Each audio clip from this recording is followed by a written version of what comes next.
Shikues të nderuar, jemi rikthyer në studio, si çdo të diel do të kemi intervistën e përjavshme me avokatin Altin Goxhaj, ku këtë javë do të diskutojmë për votën e diasporës, mënyrën se si antarët e Komisionit Qendror të Zgjedhjeve kanë dalur që të mësojnë qytetarët, pra që nga dita e nesërme do të dalin derë më derë për të trokitur tek qytetarët për t'i mësuar se si të votojnë, por jo vetëm, edhe për qendrat e votimit të cilat do të zëvendësohen me kontenjer konkretisht në Astir dhe në Ysberish, por jo vetëm edhe për gjuhën e urrëties. Për më shumë, do të kemi lidhje direkte në Skype me avokatin Goxhaj. Zoti Goxhaj, të përshëndes. Përshëndetje dashur, kam ndruar studio sot. Jam përsëritur e kryeministria, ose më saktë siç e quaj unë, tek porta e folesë së Qyqes Soros, që është Edi Rama. Pasi Shqipëria është kthyer nga një folesë shqiptare, është një folë të Qyqes Soros që kanë përzënë shqiptarët që Qyqja të bëjë vezët e veta dhe të rrisim ne shqiptarët dhe të punojmë ne për ta. Unë kam zgjedhur pikërisht ambient pranë kryeministrisë në atë port ku bëhen gjithë pistoqet. Pse në atë port ku bëhen gjithë pistoqet? Se këtu futen gjithmonë ato palët që bëjnë pazarët për 12 vjetësh në këtë vend, në këtë kryeministri, ku po të zgjidhe pak, shef një gjë të çuditshme që është një investim për 4 milionë eurosh, sepse Rama ka bërë një kafaz druri me gjelbërim, sepse ashtu i shijon atit. Domethënë ne jetojmë në një botë paradoksesh, këtu super luks, po të ecësh pak më andej, shkosh pak më andej, njerëz që dhe buk fat, se su del pazar për të ushqyer barkun e tyre me 3 vakte në ditë. Ky është realiteti që ka krijuar kjo qeveri dhe ky është edhe arsye që unë vi këtu. Pikërisht 2 javë përpara zgjedhjeve do vi çdo ditë, sepse ky është vendi ku ne shqiptarët kemi një detyrë këto zgjedhje që të shporrim të. Të gjitha të tjerat janë dytësore. Ka vetëm një gjë të rëndësishme, një gjë thelbësore, një gjë themelore, është largimi i këtij. Të gjitha të tjerat janë kot para kësaj bisede. Zoti Goxhaj, sa i përket të votës diasporës, por jo vetëm, edhe mënyrës se si do të votojnë shqiptarët, në Ysberish dhe në Astir janë ngritur 23 kontenjer që do të zëvendësojnë pra qendrat e votimit normal dhe nga dita e nesërme do të vijojë edhe procesi i mësimit, pra do të bëhet procesi i mësimit se si shqiptarët do të votojnë në platformën elektronike. Çfarë mund të themi? Unë i pash ato kioska, ishin të gjitha të mbyllura. Ata gënjejnë kur thonë që i kanë bërë të hapura për publikun, sepse ato ishin të gjitha mbyllur, të gjitha. Shkova i pashin, mora një nga një me radhë, dhe kjo spektakli që thotë KQZ-ja që po edukon votuesit, se si të votojnë është një rrenë e madhe, se të nuk po ndodh. Bëjnë ca video, shkojnë 5 minuta, dalin aty, bëjnë kamera, filmojnë, bëhet kronika, vinë gazetarët, më shpejt ikin këta se gazetarët. Dhe unë sfidoj që t'jenë për ditë aty, çdo orë, çdo gjë. Por dua të kujtoj një fakt, që ne kemi në monitorim plot këto pajisjet e numërimit elektronik, për faktin se këto janë pajisjet e Fondacionit Soros, ose më saktë, pronari i kompanisë që i ka ofruar këtë tender është drejtori i Fondacionit Soros botror nga viti 2020 deri në 2024. Ka e djathtë i George Sorosit. Dhe kemi të bëjmë një konflikt pas të interesi që kemi ngritur edhe në emisionet të shkuara, ku ne quam në gjykatë, në kolegj zgjedhor, quam pikërisht KQZ-n, për të refuzuar përdorimin e këtyre pajisjeve, dhe gjykata ju dëgjoi fillimisht palën ton, ku ne paraqitëm argumentat me prova dhe me fakte, që këto pajisje janë të një kompanie, e cila drejtohet nga njerëz të George Soros. Dhe në qeverinë kemi një person që është njeriu i Fondacionit Soros. Dhe e treta, këto pajisje janë të paauditueshme, pasi KQZ-ja ja ka lënë kompanisë që ofron të bëjë auditimin. Auditimi do thotë kontrollin, çekun. Pra, more një gjë, dikush do ta kontrollojë, bën s'bën. Më pas folën këta të KQZ-s, të cilët nuk e mohuan faktin që nuk ka auditim, madje nuk mohuan as faktin që janë Soros, në asnjë çast. E vetëm pretendim që ngritën është, kemi rënë dakord gjithë çfarë ta bëjmë. Dhe gjykata vendosi që mos ankimohet ky vendim dhe të rrëzohet kërkesa jonë, që këto pajisjet e Sorosit përdoren zgjedhje. Por ka një pikë të dobët, për këtë dua të i kujtoj gjithë publikut dhe kjo më intereson shumë më tepër nga të gjithë tjerët. Sado makina të jenë manipuluar, ato kanë një printim të një fletë të vogël, njësoj si ti ku shkon ke bankomati që t'jep ajo një faturë. Ajo faturë tregon se për kë ke votuar ti. Është regjistrimi. Dhe njerëzit duhet të kontrollojnë se për kë votuan. Domethënë kur shtypin butonat, mos mjafton që shtypin butonat. por duhet të kontrollojnë, të lexojnë, a ishte apo nuk ishte ajo. Dhe kjo gjë nuk e përgjigjet. Nëse dikush konstaton që ajo flet votimi, nuk i rezulton në robit, si që ka votuar ai, i rezulton dhe kundërta. Çfarë bëhet me atë gjë? Dhe ne këtë kemi edhe kërkesë nesër për të sqaruar me KQZ-n.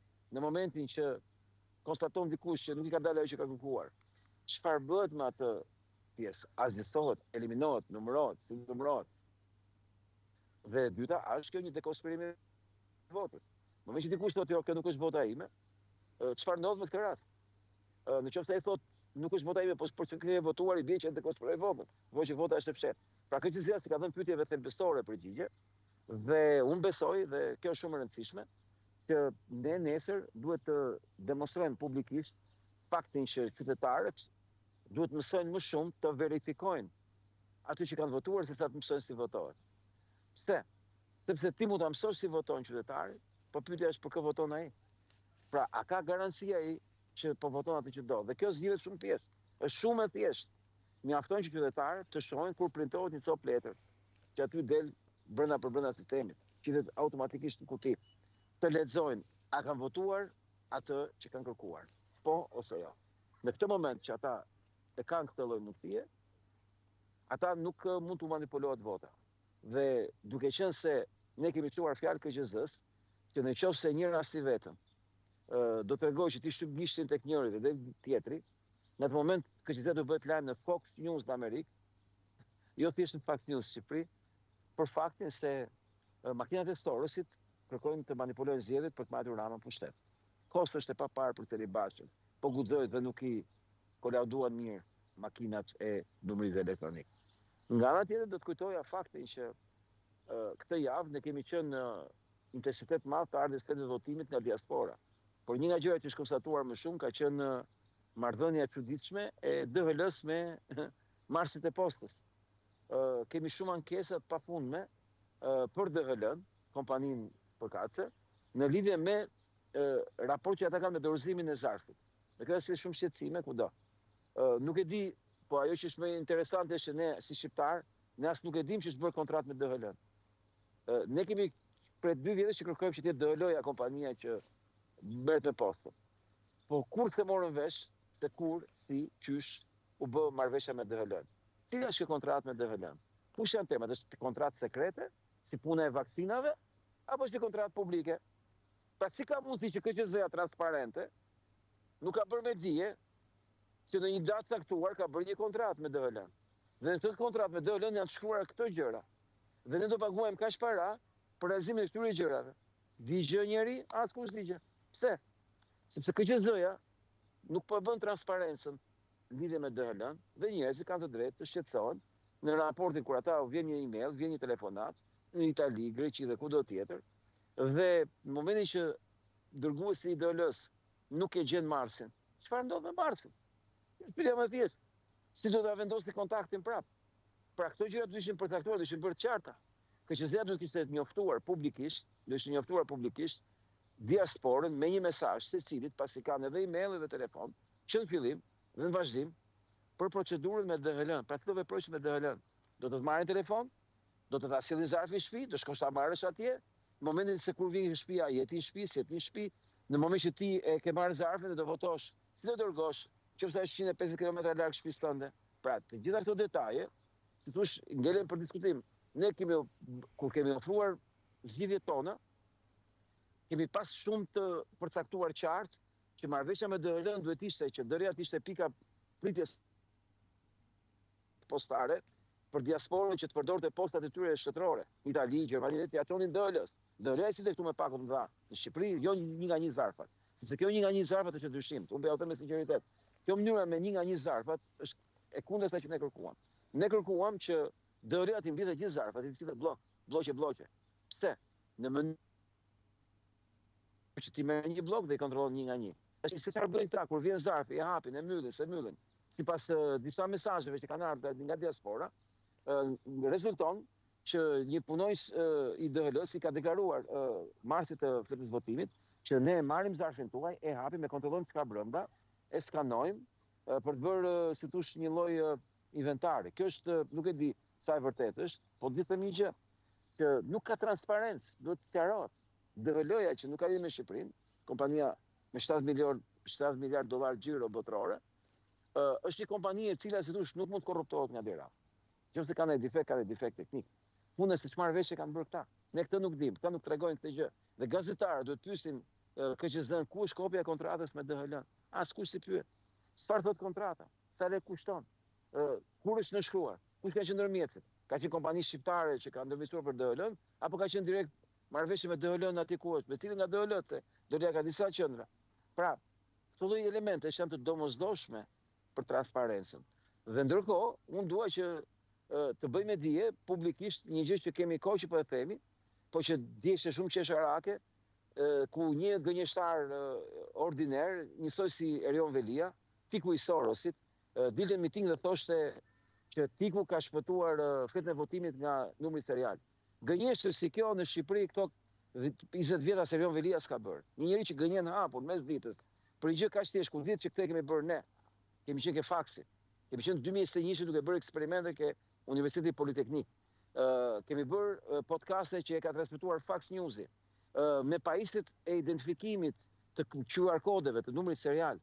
Kërkesat që kemi bërë në KQZ, paraqitja jonë në Komisionin e Reformës Zgjedhore, që është video në Parlamentin Shqiptar, ku Adriatik Lapaj nuk ka thënë gjysmë fjalë, ku Andrea Bregu bëri kërkesë zyrtare në Parlamentin Shqiptar dhe mori dhënat e kërkesave të Adriatik Lapajt, dhe dori që kishte kërkuar kurrë një gjë të tillë, s'kishte asnjë lidhje me këtë gjë. Në momentin që kemi një javë e caktë, ne po reklamojmë pikërisht që fleta e votimit është e fshehtë dhe askush nuk mund ta lexojë dot çado që të bëj, asnjë patronazhist nuk ka mundësi të zbulojë për kë voton ti. Ai kishte dalë miting dhe thoshte këtë kam bërë unë, thoshte. Po sa u kam thënë këtë gjë, po këtë e kam bërë unë.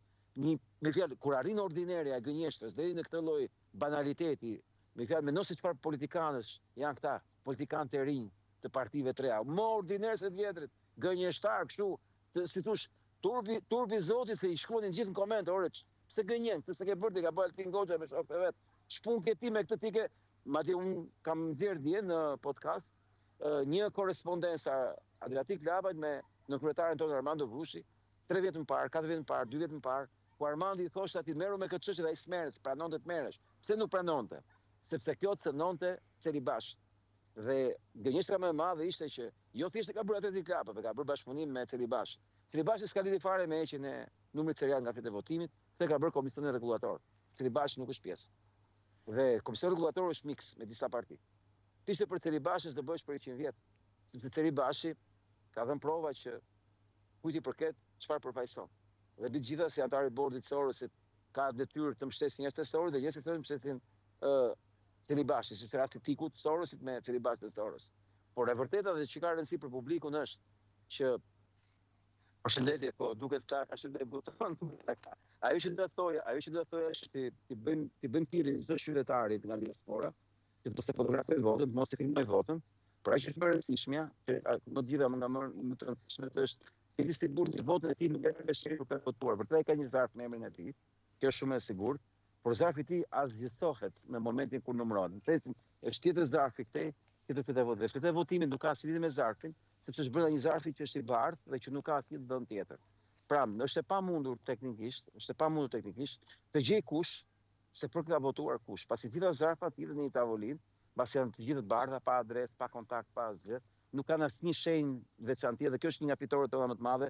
2 muaj më parë në shkurt të 2025-s, kur u hoq numri serial i fletëve votimit. Ajo që doja të kujtoja shumë të rëndësishme qytetarëve është që këtë javë ne kemi pas një fushat, krejtësisht jo fushat, u shpreh gabim. Kemi pas një prishje të fushatës nga Edi Rama nëpërmjet narrativës së tij të poshtërimit pafundëm dhe të kalimit disa kufive, të cilat janë trajtuar gjithësisht media nga gjitha palët, duke treguar se çfarë banaliteti dhe vulgariteti e ka banalizuar Edi Rama këtë realitet ton shoqëror, politik, kultural, mediatik etj. Por unë këtu sot jam me një lajm që mendoj që është interesant për publikun. Unë këtu kam nën 117 kodit penal. Në këtë nen thuhet pornografia. Dhe ky nen është një nen me cilën do kallëzohet Edi Rama për atë që ka bërë për fëmijët e vegjël, vetëm 5 ditë më parë në Spille, ku i ka thënë fëmijëve të vegjël, futu në internet dhe kërkoni caktohen në atë lloj pamje që ato kanë si pornografi. Llojet e fotografive përkatës. Dhe kur ti fëmijët vegjël, në KNN 117 kodit penal thuhet tekstualisht për reklamimi i materialeve pornografike në mjediset ku ka fëmijë me çdo mjet ose formë, është shumë e rëndësishme kjo, përbëhen kundravajtje penale, do dënohen deri në 2 vjet burg. Pra, Edi Rama ka kryer një vepër penale të neveritshme, që është shpërndarja dhe reklamimi materialeve pornografike në mjedise ku ka fëmijë. Këto janë veprat më të turpshme në gjithë botën. Kategoria të burgosurve me këto akuza, me këto pjesë janë pjesa më e rëndomt e burgut, pjesa më e shpifur e burgut dhe pjesa që keq trajtohet në burgje. Dhe Rama i përket pikërisht këtij standardi, këtij niveli, se kjo është fytyra e tij reale. Dhe nesër në SPAK ju do shihni që përveç gjithë atyre kallëzimeve të tjera që janë bërë, ka dhe një kallëzim për një fushë që Ramën e kthen në një pamje, thosh, në të vërtetën që ai është. Ke parasysh të akuzosh një kryeministër për shpërndarje materiale pornografike është fundi i kryeministrit, është turpi më i madh që mund bëjë një kryeministër. Një politikan s'mund ta bëjë një gjë të tillë. Ky ka bërë, sepse ky është standardi i tij. Ky njeri, si thosh, ka rënë aq poshtë në atë që quhet prezantimin e vet në mandatin e tij të tretë për të shkuar te mandati i katërt, ku erdhi në fushat dikur me rilindjen me 1 milion shpulla duke paraqituar një program elektoral. Këtë vit në vend programit elektoral, ky ka fotografi porno, fotografi laguriqe. Pra kjo është evolucioni i Ramës. E nisi me program elektoral, pastaj shkoi ke Timoni, pastaj shkoi ke Tepësia, pastaj shkoi nga Tepësia tek Tallavaja, nga Tallavaja ka futur kënd Tallava tash, tjetër që është pasaportë europiane. Dhe pikërisht të javë ne ishim në kampin e Gjadrit për të inauguruar një oturat, ma vi që e luajmë me bojën blu dhe me zverdh për shkak të flamurit Bashkimit Evropian, si fytyra reale e asaj që quhet pasaporta europiane.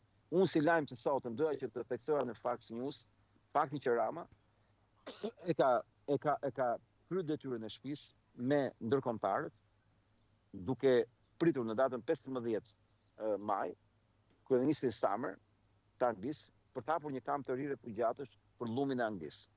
Pra, nga kampi i Melonit, që do mbledhë llumin e Italisë, dhe llumin e Italisë nuk janë më këta të detit, janë këta që ka refuzuar Italia zikudicoj, do marrë llumin e Anglisë zikudicoj dhe ta shish në marrëveshje në negociata me Gjermani, Austri, Belgjik dhe Holland, që ka një marrëveshje të përbashkët për 4 shtete, për të ngritur dhe kampin e llumit të tyre. Kushti për të ngritur këto kampe llumi është që Shqipëria mos bëhet anëtar i BE-s. Pra, e vërteta është kur ai flet për pasaportën e BE-s po të bën kundër. Pse? Sepse manualet e Sorosit tregojnë që sa herë Soros do të për një gjë që duhet bërë mirë, apo është një gjë keq që duhet ta zgjidhim, bëhet për herë më keq. Rasti i reformës drejtësisë. Edhe në këtë rast, ai kur flet për pasaportën europiane, ai po heq çdo lloj shanse, çdo lloj mundësie që ky vend të integrohet në BE, por çfarë po bën? Po merr pjesë më të keqe të eksperiencës së vendeve të Bashkimit Evropian, që është emigracioni i palishëm, pasi në Shqipëri. Për ta përmbyllur, jemi drejt fundit. Po, unë datën 1 maj filloi një transmetim 24 orësh, një anti-Big Brother kundër 10 televizioneve, 10 vjet censur, një transmetim 24 orë që duhet e kundërta e Big Brotherit, duhet e 10 ditë në fushat, një fushat 24 orë live. Kjo do të jetë mënyra jonë se si protestojmë ndaj censurës totale që ka bërë merri dhe establishmenti dhe Sorosi, duke ja kthyer me monedhën e kundërt atë që ata kanë bërë. Ata kanë censuruar, unë do të bëj më i njohur pikërisht për shkak të censurës së tyre. Faleminderit dash. Shikues të nderuar, ishim deri në këtë momente me avokatin Altin Goxha, i cili edhe një herë denoncoi sa i përket mënyrës se si do të votojnë shqiptarët, por jo vetëm, edhe të tjera denoncime kundrejt edhe kryeministit të vendit Edi Rama përpara zgjedhjeve parlamentare të 11 majit. Kalojmë në një hapësirë publicitare.